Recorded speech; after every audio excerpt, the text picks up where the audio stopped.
right, what's going on, guys? So back in the shop, like always, working away. I got a bunch of stuff to do. I will be working on that there 240. I know you guys have seen me talk about it a lot, and I haven't actually done it.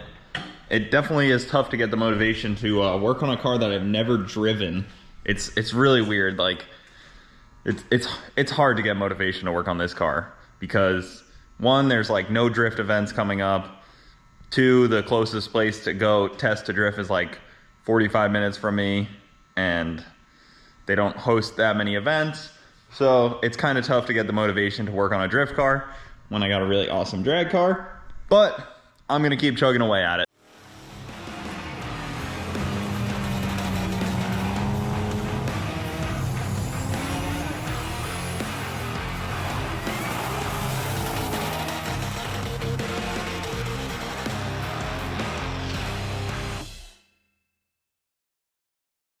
I need to put the injectors in.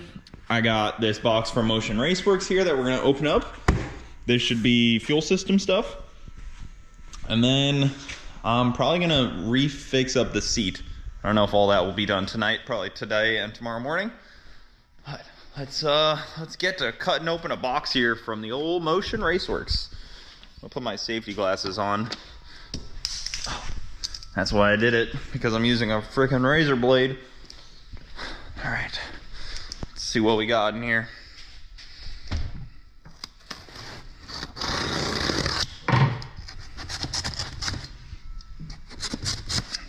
All right. So let me just say, this is really cool. You can call up Motion Raceworks and they will walk you through your fuel system, front to back, back to forward, whatever you need, every single fitting, all the line you need, everything. They will help you out from start to finish. Those guys are really awesome, and it's such a cool program that they offer because fuel systems are pretty tricky if you've never done them before. I've done them before, and I still fail at it. I still often have the wrong fittings, which I always have the wrong parts to begin with. But that being said, let's see what's in the box. Oh, a t-shirt, a lollipops, bunch of fittings. See that? Their bracket. Look at this. All the fittings you could need. Stickers, a couple pieces of hose. All right, so I'm gonna open up all these fittings and we can start fitting all that up. That's a good meme. So, huge shout out to Motion Raceworks. They killed it on this, and we should have everything we need. But like every project, I'll probably need to order more stuff. So I'm gonna start getting this stuff laid out. I'll be back in a minute. All right, intake is starting to look put together. The injectors are in, it's already wired. You can see I wired it down underneath and then pulled the wires through in between the runners for the cylinders. Definitely cleans it up, and then the whole thing's just super removable. The wiring's all tucked away, and it definitely makes everything look a lot nicer. Next, I'm gonna mount this.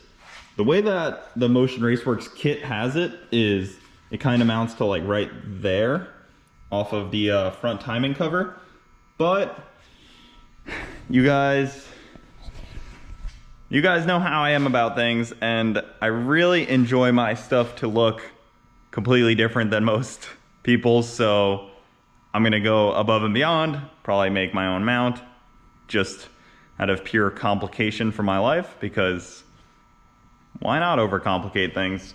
So I'm gonna probably put it like right here and mount it to the intake. So that'll be kind of cool. It'll change it up. This style intake is a lot different than what that's designed for. If you had like a Holley front ram, like a high ram or something like that, you would obviously want to use their bracket. But with this intake setup, I think it'd be really cool looking to have it mounted like right up here. I'll do something like that. So that'll be my project for the night. So I bent up the bracket that came with it a little bit, and it works perfectly. Crosses over like that, feed goes into here, return right out the bottom, and everything will be kind of in one whole setup here. It's not tight yet, so it'll probably be something like that. I'll trim this bracket up to match, but I'm really happy with how this intake setup's coming out. And then once this is on there, Oh yeah, there we go. Everything in one place. All right, guys, so Alpha texted me last night. He looked at the log. He figured out what the deal was with the Camaro. And I don't know how I didn't see this on the log. It's definitely gonna be apparent once I go back and look now with the information he has provided. But it hit a oil pressure cut. So basically he was just like, run the car a quart over, which we've always done with LS stuff, and I've always done that with LS stuff, but I'm new to the 2J stuff. And it being a rear sumped oil pan, I just didn't really expect that was gonna be needed. But apparently it is. So just, throw an extra quart in there at the track, check it right before a pass, maybe throw two extra quarts in there. Some people do that anyways. But rear sumped oil pan should help. Most 2J guys that are going really fast have to go to dry sump, but that's really pricey, and I'm really trying not to have to do that. And it won't really fit great where it has to go down over there because I have steering stuff in the way. I still have to get one more plug wire, but after that the car is basically 100% back to normal, ready to go. At least it should be.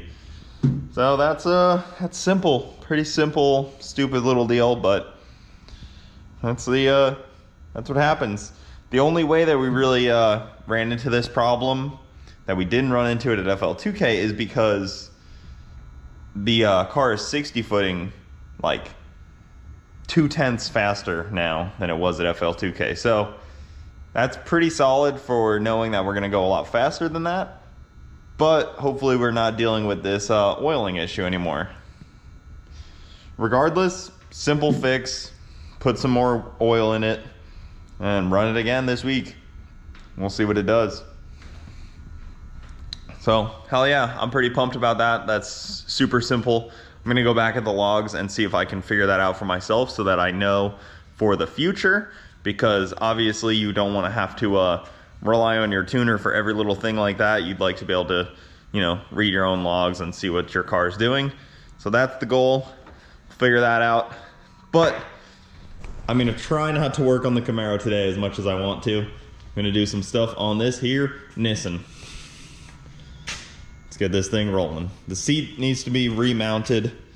The handbrake needs to be kind of set up. The rear brakes need to be plumbed the rest of the way. And I'm sure I have 150 other things on the list. Put my alternator excite wire on, start wiring the car, start getting the dash set up, start figuring out what buttons and switches I need. Drift car stuff.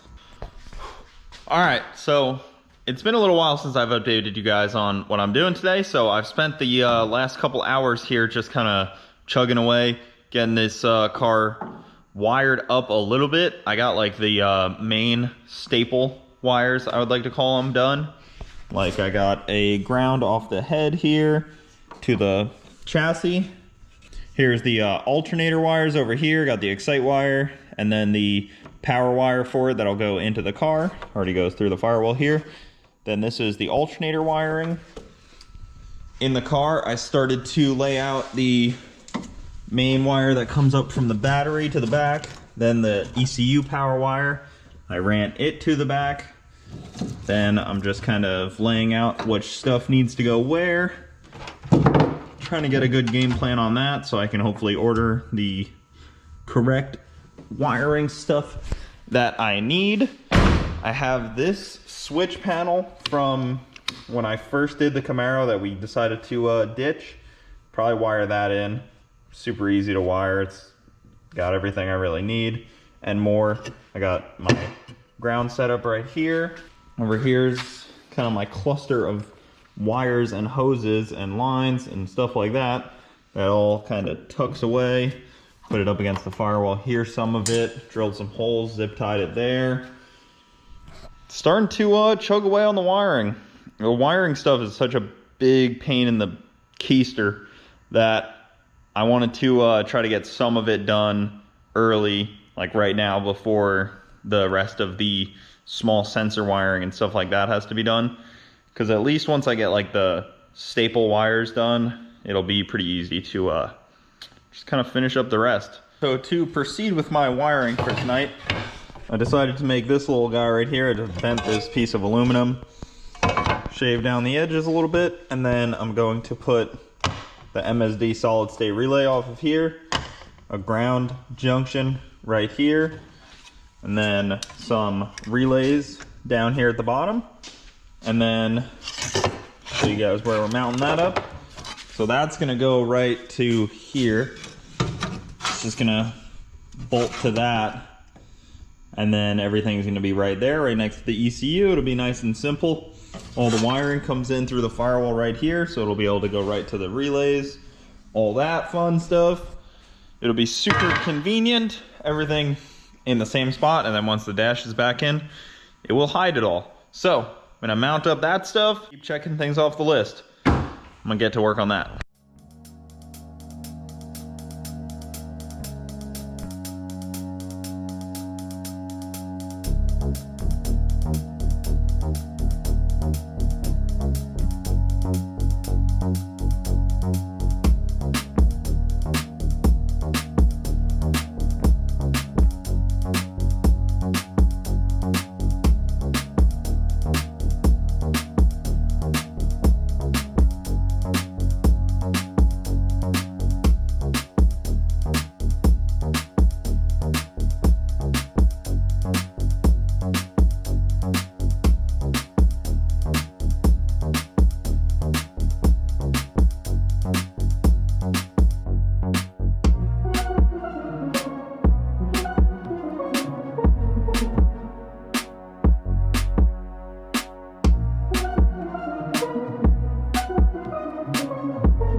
Well guys, it has been a long night of wiring.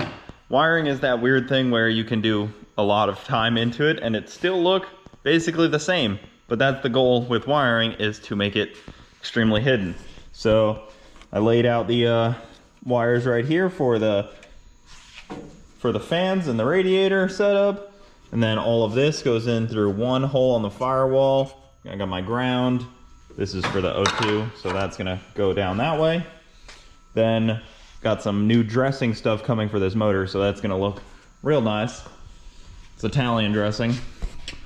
And then I got that panel put in, which I'm not 100% convinced on it. It's a little, yeah, it's a little wobbly. I might change it. Put a relay back here for the fuel system. This is gonna be for the fuel pump. There's just the one guy in there. Mounted the fuel filter right here. That's gonna go out there into here and then down under the car up the frame rail. Laid out some brake line stuff. Took the seat back out to mount that lower and more over that way. Guys, it's coming along really awesomely. I'm super pumped with how it's laying out. I drilled holes like across here to run the wires up really tight. There's a brake line that runs up there too and down. Everything's gonna be really far away from all the heat, which is my goal. I'll do it for tonight, guys. I mean, that was a really long amount of wiring. I didn't really film much because a lot of it is just like, you know, crimping and cutting, and it's extremely boring and it doesn't look like I accomplished much doing it. But I'll tell you guys, there was a lot done and it's coming along pretty quickly. So the 240 will be driving sooner than later. But that'll do it for tonight's video, guys. Thanks for watching. See you next time. Don't forget to check out the website, cooperboghetti.com. A lot of cool stuff on there. Keep it saucy.